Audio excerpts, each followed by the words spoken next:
Таңертең ұйқыдан шаршап ояну бір емес бірнеше аурудың белгісі болуы мүмкін.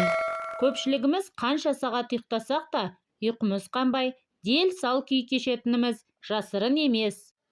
Тіпті ұйқыдан тұра салысымен қайтадан төсекке жатқымыз келіп тұратын кездер де болады. Егер сіз кеш ұйықтағаннан таңертең сергек ояна алмасаңыз, бір күніңізді ұйқыға арнаңыз.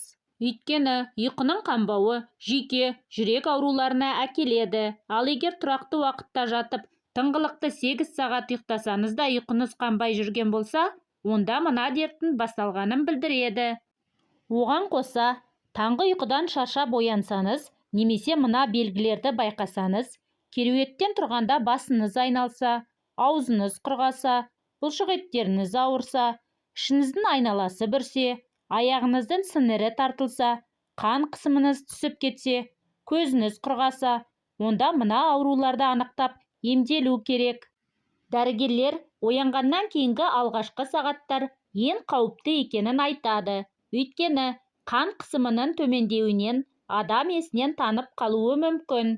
Бұл жүрек ауруларының салдарынан миға қанның жеткіліксіздігінен туындайды. Бұл өте қауіпті. Егер сізде мұндай жайсыздық күн сайын қайталанса, таңғы ұйқыдан шаршап оянып жүрсеңіз, немесе төсектен тұрғанда басыңыз айналса, онда уақыт созбай дәрігерге барыңыз.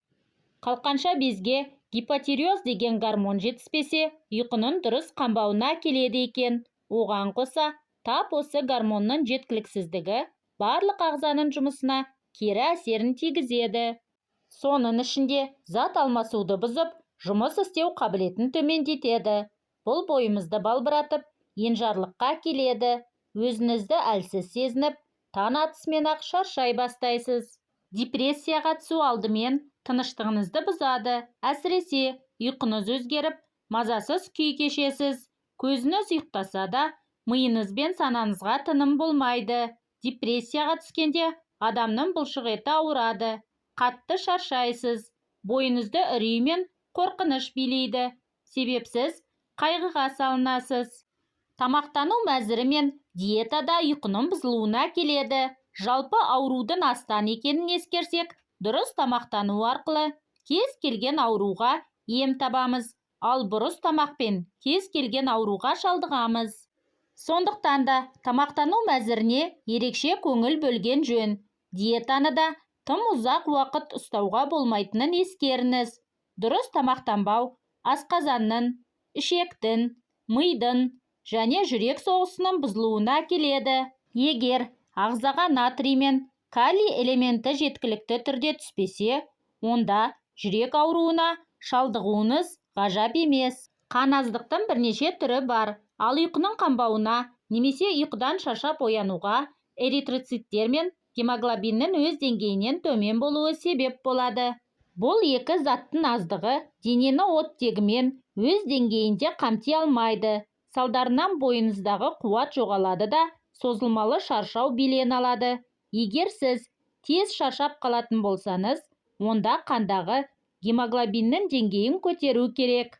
Егер сіздің ұйқыңыздың бұзылғанына 2 аптадан асса, осы 2 аптадан бері ұйқыдан шаршап, әліңіз құрып, бойыңыздан қуат кетсе, онда міндетті түрде дәрігерге барыңыз. Дәрігер сізге қажетті сараптама жасатып, қандай ауруға шалдыққаныңызды анықтап береді. Оған қоса, мына кеңестерді де назарыңызға іле жүріңіз. Денсаулығыңыз сіздің байлығыңыз. Оның құны сіз үшін қадірлі әрі бағалы. Сіз ауырсаңыз, жақындарыңыз да, әріптестеріңіз де, достарыңыз да ұзағымен 3 күн жаныңыздан табылады. Әрмен қарай әркім өз шаруасымен айналысады. Сондықтан да денсаулыққа бей-жай қарамаңыз. Алдымен ұйқыдан шаршап оянудың себебін анықтауға тырысыңыз. Барлық мәселеңізді қағазға жазыңыз. Шешілмейтін түйін жоқ. Кімге өкпелеген болсаңыз, ішіңізде сақтамаңыз. Барыңыз, сырыңызды ақтарыңыз, жылаңыз, бәрін айтыңыз. Жүрегіңізге тыныштық ұялатыңыз. Сонда бәрі жақсы болады. Адамның денсаулығының басты қаруы тыныштық пен бақытты болу екенін ұмытпаңыз. Диетамен қоштасыңыз. Өйткені Диета сізді артық салмақтан арылтқанымен санаңызды улайды, миға салмақ салады, жан дүниеңізге жүк болады. Бар болмысыңызды арықтасам екен, неге тым толықпын деген сынды ойлар жаулайды. Сөйтіп, неге деген сұрақтың жетегінде жүріп, жаныңызды жаралайсыз.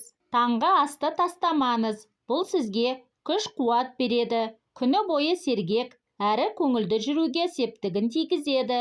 Құнарлы таңғы асқа құрамы дәрумендер мен жасұныққа бай жемістерді қоссаңыз, тіпті керемет болады.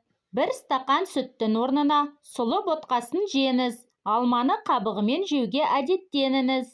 Таңғы асқа міндетті түрде 2 дана құлпынай немесе жаңғақ жеңіз.